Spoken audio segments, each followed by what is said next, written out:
तस्माज्जिज्ञासयात्मानं तस्माज्जिज्ञासयात्मानम् आत्मस्थं केवलं परम् आत्मस्थं केवलं परम् संगम्य निरस्येदेव संगम्य निरसेदेतद् वस्तु बुद्धि यथा क्रमम् वस्तु बुद्धिं यथा क्रमम् जिज्ञासा पूर्वक अपने अंतःकरण में स्थित अद्वितीय परमात्मा को जानकर अन्य पदार्थों में जो सत्य बुद्धि हुई है उसे धीरे धीरे मिटा देनी चाहिए। जिज्ञासा पूर्वक अपने अद्वैत परब्रह्म परमात्मा को जानते जाना चाहिए और अन्य वस्तुओं में जो सत्य बुद्धि हुई है, अन्य व्यवहार में जो सत्य बुद्धि हुई है, अन्य परिस्थिति में जो सत्य बुद्धि है उसको हटाते जाना चाहिए। ब्रह्म की जिज्ञासा भगवान वेदव्यास जी ने कहा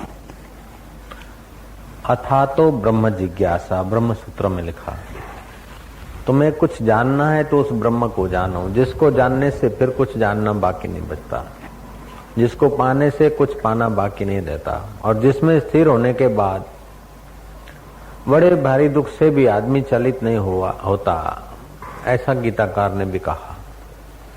तो ब्रह्म की जिज्ञासा, उस परब्रह्म परमात्मा की जिज्ञासा हेतु अन्य पदार्थ जो दिखते हैं, सोचे जाते हैं, उसमें से सत्य बुद्धि हटानी चाहिए। हकीकत में वे सत्य नहीं है। सत्य हो तो सदा रहे, सदा तो रहते नहीं, सारा स्वप्नवत बीता जा रहा है।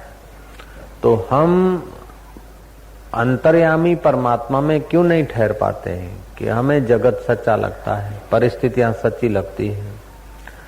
तो परिस्थितियां जब तक सच्ची लगती है, जगत सच्चा लगता है, तो सत्य स्वरूप परब्रह्म परमात्मा में हमारा मन प्रतिष्ठित नहीं हो पाता है।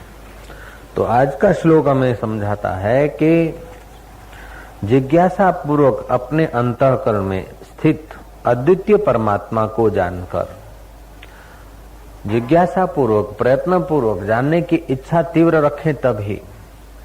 जब तक ब्रह्म परमात्मा को जानने की तीव्र जिज्ञासा नहीं हुई तब तक चाहे परमात्मा स्वयं साकार रूप लेकर प्रकट हो जाए अथवा अद्वैत ब्रह्म तो ठोस भरा है, जिज्ञासा न होने के कारण उसका साक्षात्कार नहीं होता है। जो सर्वव्यापक ईश्वर है और आज तक दिखता नहीं तो जिज्ञासा की कमी है।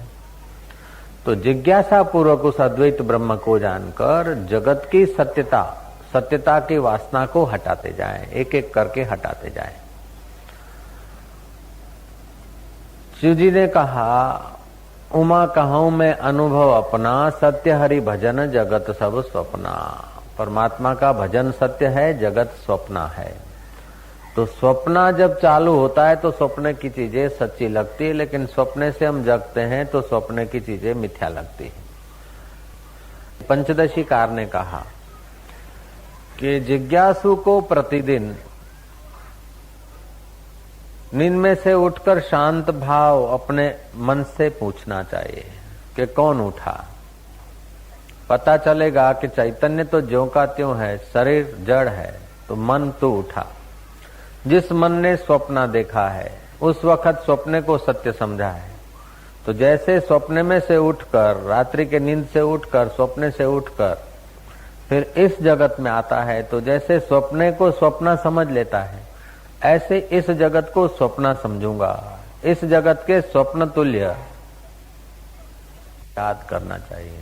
तो जैसे रात्रि के स्वप्ने से उठा तो उसको स्वप्न माना, ऐसे ही इस संसार को स्वप्न के साथ तुलनात्मक करते जाएं। समय की धारा में सब बहा चला जा रहा है। सुख दुख, अपना पराया, मान अपमान, अच्छा बुरा, सब बहा जा रहा है। लेकिन नादानी से ब्रह्म जिज्ञासा हो नहीं पाती। तो जो बहा जा रहा है वो सच्चा लगता है, जो मिथ्या है, झूठा है, वो सच्चा लगा जा रहा है। और जिसकी सत्ता से दिखता है उस मय का पता नहीं। तो जिससे दिखता है, जो शाश्वत है, जो सदा है, जो अमर है, जो अपना आपा है, उसका पता नहीं। जो नश्वर है, बदलने वाला है, पराया है, परिस्थितियों में चक्रावे में आ जाता है, उसकी आस्था छूटती नहीं। क्यों नहीं छूटती? कि वो सत्य लगता है। बोले भजन में मन नहीं लगता, मन शांत नहीं होता।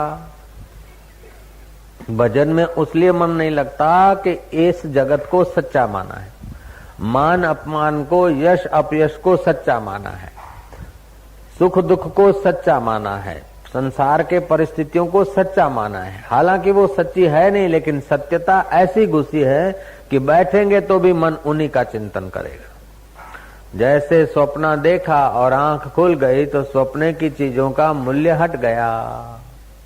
स्वप्न की चीजों का मूल्य हट जाने से फिर दिन में याद नहीं आता कि रात को बढ़िया स्वप्न देखा था, रसगुल्ला खाया था। आंखें बंद करके फिर रात के रसगुल्ले खाने नहीं जाते हो। आंखें बंद करके सोते सोते भी रात का स्वप्न, अगर आप दिन को सो रहे हैं तो ऐसा नहीं करते कि रात को जो लिया था, दिया था, ऐसा फिर हम लेवे दे, ऐसा नहीं होता। क्योंकि स्वप्ने को हमने स्वप्न समझ लिया है। इसलिए दिन में रात्रि के स्वप्ने की परिस्थितियों को फिर से लाने की इच्छा नहीं होती, उनको चिपकने की इच्छा नहीं होती। नहीं होती कैसे? कि उसको मिथ्या समझ लिया, उसकी सत्यता हटा दी है। जैसे रात्रि के स्वप्ने की सत्यता हट जाती है तो दिन को आपको उसके स्वप्ने के प्रभाव से मन इधर उधर दौड़ाना रोकना नहीं पड़ता है। न दौड़ाना पड़ता, न रोकना पड़ता है, न दौड़ता है उधर, न रोकने की जरूरत पड़ती है। आप सावधान हो जाते, स्वाभाविक हो जाते। ऐसे ही ब्रह्मवेता जो हैं, आत्मज्ञानी महापुरुष, उनके अंतःकरण में ये पूरा संसार मिथ्यात्व, संसार का मिथ्यात्व सिद्ध हो जाता है, ज्ञान हो जाता है। विचार करते करते इसका मिथ्यात्व प्रमाणित हो जाता है। तो शास्त्र से मिथ्यात्व प्रमाणित है, इतिहास से मिथ्यात्व प्रमाणित है, और अपने अनुभव से मिथ्यात्व प्रमाणित है। इसमें शास्त्र प्रमाण है, जगत मिथ्या, उसमें शास्त्र प्रमाण है। जगत मिथ्या है, इसमें इतिहास प्रमाण है कि आज से 100 साल पहले कौन थे, उससे 200 साल पहले, 500 साल पहले, 1000, 2000, 5000, 10,000 वर्ष पहले भी तो कोई पृथ्वी पे होगा, मेरा तेरा करता होगा। अब जहां जिस जमीन पर हम लोग बैठे हैं, आश्रम है, 200 वर्ष पहले इधर और कोई बैठा था, 50 वर्ष पहले और कोई था, 30 वर्ष पहले कोई और था, और हो सकता है तो 300 वर्ष के बाद, 200 वर्ष के बाद, तो क्या 20-25 वर्ष के बाद हम लोगों में से हम न हो और कोई हो। तो बदलता जाता है, बदलता जाता है। जैसे स्वप्न बदलता जाता है, ऐसे ही बदलता जाता है। तो भौगोलिक दृष्टि से भी तो बदलाहट है, मौजूद है। ऐतिहासिक दृष्टि से देखो तो बदलाहट है, मिथ्यात्व है। और अपने अनुभव से देखो तो बचपन बदल गया, जवानी बदल गई, कल का दुख सुख बदल गया। दुख जिस समय आया था उसका बड़ा प्रभाव था, सुख जिस समय आया था बड़ा प्रभाव था। बच्चे के शादी विवाह का जब दिन था तो बड़ा प्रभावशाली लगा, 2-4 दिन के बाद सब फीका हो गया। दिवाली आने वाली है तो बड़ी शोरगुल हो रहा था मन में, ये करेंगे, ये करेंगे, ये बनाएंगे, ये जाएंगे, ये करेंगे। अब देखा तो वो सब समय की सरिता में बह गया। तो देखत नैन चलो जग जाई, का मांगू कछु स्थिर न रहाई। देखते देखते, आंखों के देखते ही जगत की परिस्थितियां बदल रही है। तो कौन सी परिस्थिति की इच्छा करूं, कौन सी अवस्था की इच्छा करूं, कौन से पदार्थ की इच्छा करूं, कौन से सुख की इच्छा करूं, या कौन से दुख मिटाने की इच्छा करूं। समय की धारा में सब बहा जा रहा है। एक शिष्य ने गुरु की चाकरी की और बोला, गुरु महाराज आप तो समर्थ हैं, ज्ञानी हैं, जोगी हैं, भक्त हैं, महाराज आपकी महिमा अपरंपार है। मुझसे दुनियादारों का दुख देखा नहीं जाता है, और आप अगर कृपा करो तो बस लोगों के दुख मिट जाए। ले बेटा, हम तो क्या कृपा करें, हम तो बाबा जी इसीलिए बने कि लोग रास्ता देख ले दुख मिटाने का, लेकिन लोगों को दुख मिटाने की रुचि नहीं। बोले बाबा जी कोई दुखी रहना नहीं चाहता, दुख मिटाना चाहते। बोले किसके दुख मिटाने? बोले सबके मिटा दे। बाबा जी ने कहा सबके तो दुख मिटा दें, सब चाहते हैं। बोले चाहे चाहे न चाहे आप मिटा दो, गुरु जी कृपा कर। तो सबके दुख कितने होंगे, कैसे होंगे? सारे दुख देखे जाए तो 3 प्रकार के होते हैं। कुछ दुख ऐसे होते जो भूतकालीन होते हैं, कुछ दुख ऐसे होते जो वर्तमान में होते हैं, और कुछ दुख होते हैं जो भविष्य में आने वाले होते हैं। इन सब दुखों को 3 काल में बांट दिए जा सकते हैं। 3 प्रकारना दुख હોય ને, ભૂતકાળના દુખ હોય, કોઈ ગાળ દીધી હોય, કોઈ કઈ ધમકી આપી હોય, કોઈ કઈ કહ્યું હોય, કોઈ અપમાન કર્યું હોય, લગ્નમાં ના આયા હોય, લગ્નમાં આવવાની ના પાડી હોય, ગમે તે એવું કઈ હોય, એ ભૂતકાલીન दुख। कोई वर्तमान काल के दुख और कोई भविष्यकालीन दुख। तो समझ का जरा सा सदुपयोग कर लो तो दुख अपने आप सबके मिट जाएंगे। जो भी इसका उपयोग करेगा उसके दुख मिट जाएंगे। तो ध्यान से सुनो। हाँ गुरु महाराज, तो भूतकाल के दुख, जो भूतकाल बीत गया उसके दुख हैं, उसको सत्य न मानो, उसका चिंतन न करो तो वो दुख का कोई महत्व नहीं है। फलाने आदमी ने गाली दिया, ऐसा विचार मत करो, दे दिया तो दे दिया, चली गई बात। अपमान हो गया तो हो गया। किसी दिन बचपन में भूख लगी थी और फलाने भाभी ने रोटी नहीं दी थी, भाई ने जरा डांट दिया था या माँ ने जरा थप्पड़ मार दी थी। अब वो 4 साल पहले की बात याद ना करो तो भी कोई दुख नहीं। जय श्री कृष्ण कही दो। तो जे વીતી ગયું એને તમે સત્ય ન માનો તો એનું કોઈ દુખ નથી। ભૂતકાળ તો ભૂતકાળ થઈ ગયો।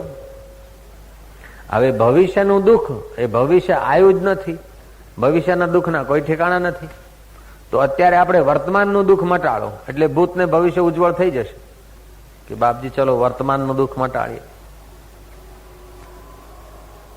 તો કે આજે અત્યારે તમારી ઉંમર કેટલી થઈ? કે મારી ઉંમર 32 વર્ષ 3 મહિના અને 3 દાડા। કે હારું, તો 32 વર્ષ 3 મહિના અને 2 દાડા ભૂતકાળમાં ગયા। 32 વર્ષ 3 મહિના અને ચોથો દાડો ભવિષ્યમાં ઉભો છે।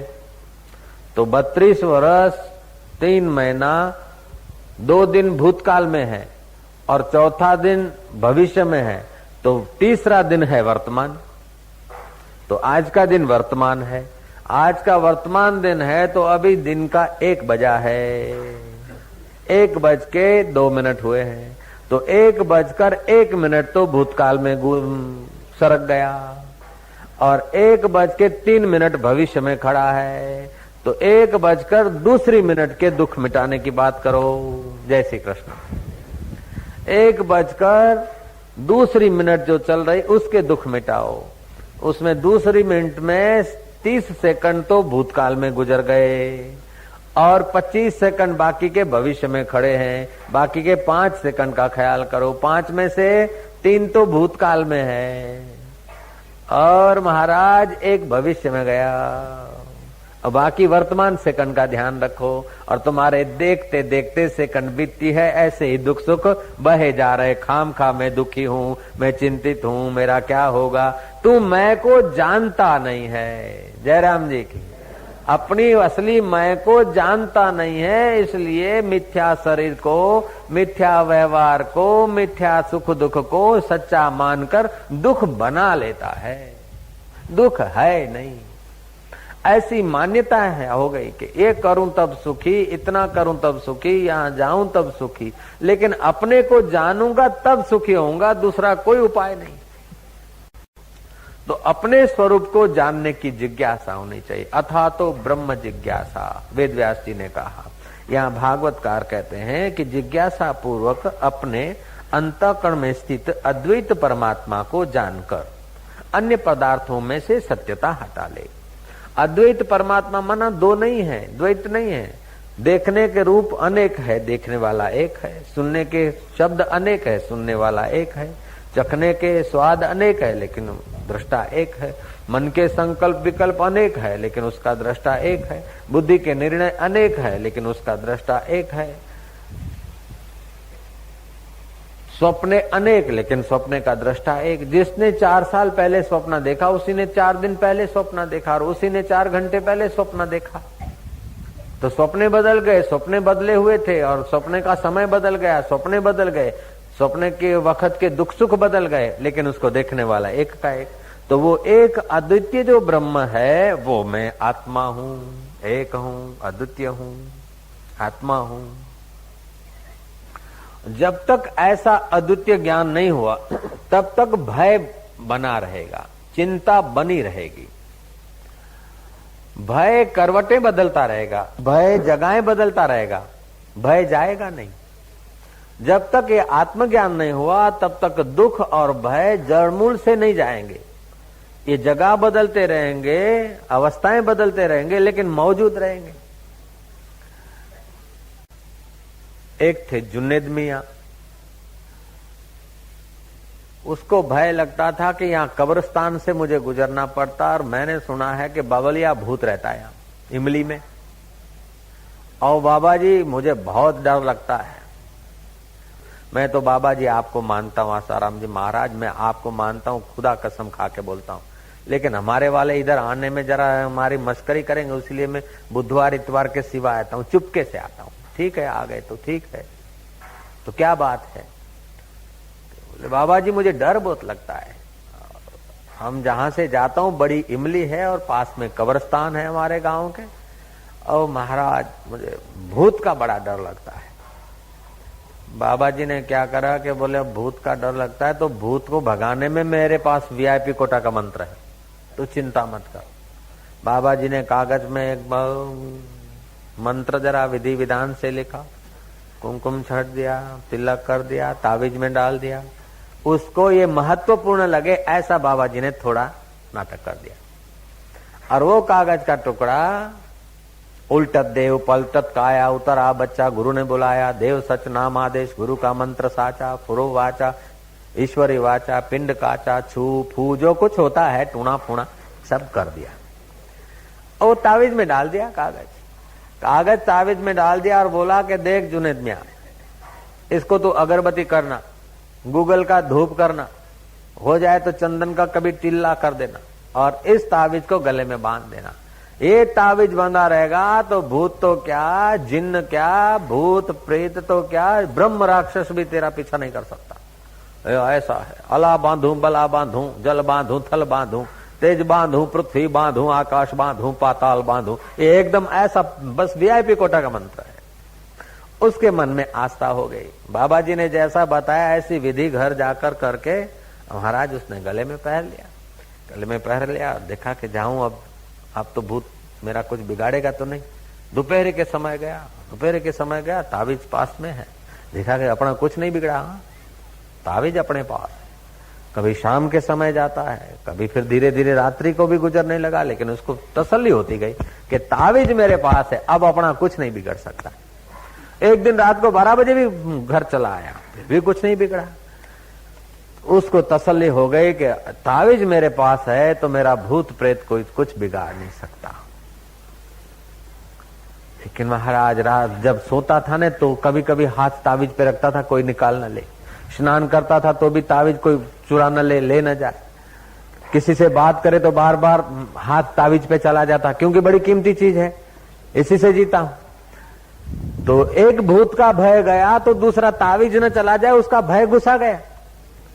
जय जय, भय ने जगह बदली, भय गया नहीं। ऐसे ही हम लोग कोई नेता से संबंध रखते हैं कि धन ज्यादा हो गया कहीं नेता काम में आएगा, नेता किसी जनता से संबंध रखता है, इससे संबंध रखे कभी काम में आएगा, उससे संबंध रखे कभी काम में आएगा, उससे संबंध रखे कभी काम में आएगा। ऐसा करके हम मीठे संबंध, अंदर से तो कुछ होता है इच्छा और बाहर से मीठे संबंध बनाते हैं। तो मीठे संबंध बनाने में आर्टिफिशियलता होती है तो संबंध बनाने का सुख नहीं मिलता और अंदर भय पनपता रहता है। जय जय। तो हम लोग क्या है कि मिथ्या जगत की सत्यता नहीं छोड़ पाते हैं।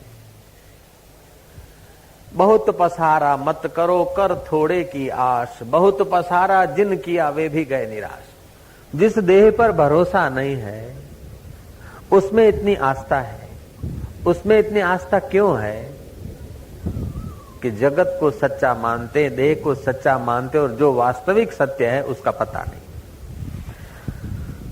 तो स्थूल देह नश्वर है, बदलता रहता है, और सूक्ष्म देह मिथ्या है क्योंकि कल्पनाओं से भरा है। कल्पनाओं का पुंज सूक्ष्म देह और 5 भूतों का पुंज ये स्थूल देह। तो 5 भूतों में भी रोज 5 भूतों का पड़ता रहता है, रोज आता जाता रहता है, इसलिए वो मिथ्या है, नश्वर है। और सूक्ष्म देह कल्पनाओं का पुंज है, इसलिए वो नश्वर है। तो स्थूल देह मिथ्या है और सूक्ष्म देह नश्वर है। तो दोनों में आस्था निकाल दो तो आप शाश्वत हैं। सूक्ष्म देह के सूक्ष्म विचार और निर्णय बदलते रहते हैं और स्थूल देह के स्थूल कण बदलते रहते हैं, इसमें आप इनकार नहीं कर सकते। तो जिनका श्वासोश्वास और मिनटों मिनट बदलाहट होता है, आपको पता नहीं कि आपको अभी जो विचार आया 5 मिनट के बाद कौन सा विचार आएगा, खबर है? तो जो बीत गया उसका आपको पता नहीं और जो आएगा उसका आपको पता नहीं, लेकिन आप तो हैं, 2 दिन पहले जो थे वही आज हैं और 2 मिनट के अभी जो हैं 2 मिनट के बाद भी आप ही रहेंगे। तो ये सब आने जाने वाले, जो आने जाने वाले हैं उसको आने जाने वाला समझ लीजिए और आप जो रहने वाले हैं उसको अहम ब्रह्मास्मि के रूप में स्वीकार लीजिए। वो मैं हूं, देहो अहम नहीं, पटेलो अहम नहीं, गुजराती अहम नहीं, अहम ब्रह्मास्मि। वो मैं ब्रह्म जो एक अंतःकरण में है, अनेक अंतःकरण में वही का वही है, वो मैं हूं। ऐसा अपने शुद्ध स्वरूप का चिंतन करते करते अथवा श्वासोश्वास को जिस चैतन्य की सत्ता से स्पंदन मिलता है उसमें आराम पाते पाते अपने जीवन को पहचान लीजिए। मुर्दे को मैं मानने की गलती छोड़ दीजिए। धीरे धीरे अपने संस्कारों को सुसज्ज करते जाओ, ब्रह्म भाव को, और देह के लक्षणों को, देह के रंग को, देह चमड़े के रंग को अपना रंग मानने की गलती हटाते जाओ। मैं सारी दुनिया को, सबको रंग देने वाला हूं, मेरे को कोई रंग नहीं, मैं रंग का दाता हूं, मैं रंग से रंगता नहीं लेकिन मेरे से सारे रंग रंगते हैं। मैं भावों से भिंजता नहीं लेकिन मेरे द्वारा सारे भाव भिंजते हैं। तो एक होता है क्रिया का सुख, दूसरा होता है भावना का सुख, तीसरा होता है सविकल्प समाधि का सुख। क्रिया के सुख से भोगी लोग क्रिया के सुख में उलझे हैं और थोड़ी देर में थक जाते हैं, और भोगी आप तो थकता है लेकिन जिसके संपर्क में आता है उसको भी धन से, शरीर से, विचारों से थका देता है। तो भोगी क्रिया के सुख में उलझता है, भक्त भावना के सुख में जीता है, कर्मी भविष्य की कल्पना के सुख में जीता है, लेकिन योगी सविकल्प समाधि के सुख में पहुंचता है। और सविकल्प समाधि के सुख से निर्विकल्प समाधि का सुख ऊंचा है और निर्विकल्प समाधि के सुख से निर्विकल्प तत्व का साक्षात्कार ऊंची चीज है। निर्भाव जपे सकल भव मिटे, संत कृपाते प्राणी छूटे। उस निर्भय तत्व का जिसको साक्षात्कार होता है उसके आगे सारे लक्षण और सारे ग्रहों को जख मारकर सीधा हो जाना पड़ता है। तो आज का श्लोक हमें बताता है कि मिथ्या जगत का, स्थूल देह का, सूक्ष्म देह का सत्य भाव हटाते सत्य स्वरूप ब्रह्म परमात्मा की जिज्ञासा करें। कई लोग बोलते बाबा जी अब कृपा करो, स्विच ऑन कर दो, हमारे अंदर साक्षात्कार हो जाए, दया करो। साक्षात्कार कराने के लिए हर रोज मैं चिल्लाता हूं, लेकिन आप सुनकर उस बात को सूक्ष्मता से पकड़ते नहीं। मैं हर रोज साक्षात्कार की कुंजियां बांटता हूं, फेंकता हूं। आप कुंजियों को निहारते, थोड़ी देर मजा लेते, फिर आप इतने ईमानदार हैं, इतने सच्चे हैं कि साधु बाबा की चीज कौन चुराए, फिर आप वापस रख के चले जाते हैं। भगत जगत को ठगत है, भगत को ठगे न कोई, एक बार जो भगत ठगे तो अखंड यज्ञ फल होई। भक्त का मतलब है जो चैतन्य आत्मा से विभक्त नहीं होता है। संसारी को धन मिलता है तो तिजोरी की ओर निहारता है अथवा छोवर से बमणा के तरफ आइडिया लगाता है, और सत्ता वाले को सत्ता मिलती है तो अपने इर्द गिर्द के चमचों की तरफ निहारता है। लेकिन संत को, भक्त को जब खजाना मिलता है तो वो तो लुटवाने को घूमता है। लेकिन लोग इतने सच्चे ईमानदार हैं कि संतों के खजाने को क्या लूटना, बेचारे इतना मेहनत करके ज्ञान पाया और वो अपन लेके चले आए। ठीक नहीं, आप बहुत ईमानदार आदमी है। और फिर रोज आकर कहते हैं कि आप दया कर दो, साक्षात्कार हो जाए। अरे तुम सदा साक्षात्कार हो, सतत साक्षात है, असाक्षात हो नहीं सकता। एक होता है परोक्ष, दूसरा होता है अपरोक्ष, और तीसरा होता है साक्षात अपरोक्ष। देखो, अमेरिका नहीं देखा उसके लिए अमेरिका परोक्ष है, स्वर्ग नहीं देखा उसके लिए स्वर्ग परोक्ष है, मोटेरा आश्रम नहीं देखा उसके लिए मोटेरा आश्रम परोक्ष है। अब मोटेरा आश्रम में आ गए, योग वेदांत आश्रम में आ गए तो क्या हो गया? अपरोक्ष। अब परोक्ष नहीं हुआ कि अपरोक्ष हो गया। अपना स्वरूप साक्षात अपरोक्ष है। अब इस किताब को देखना है, किताब नहीं थी तब तक परोक्ष थी, किताब अब सामने आ गई तो अपरोक्ष हो गई। तो ऐसा तुम्हारा आत्मा नहीं कि यूं सामने आ जाए अपरोक्ष हो जाए, नहीं। किताब को देखना है तो प्रकाश चाहिए, आंख चाहिए, मन चाहिए और मैं चाहिए। अब आंख को देखना है तो न प्रकाश चाहिए न किताब चाहिए, केवल मन चाहिए। तो आंख को देखेगा कि आंख देखती है कि नहीं देखती है। अगर मन को देखना है तो केवल मैं चाहिए, और मैं को देखना है तो साक्षात अपरोक्ष मैं है। जय जय।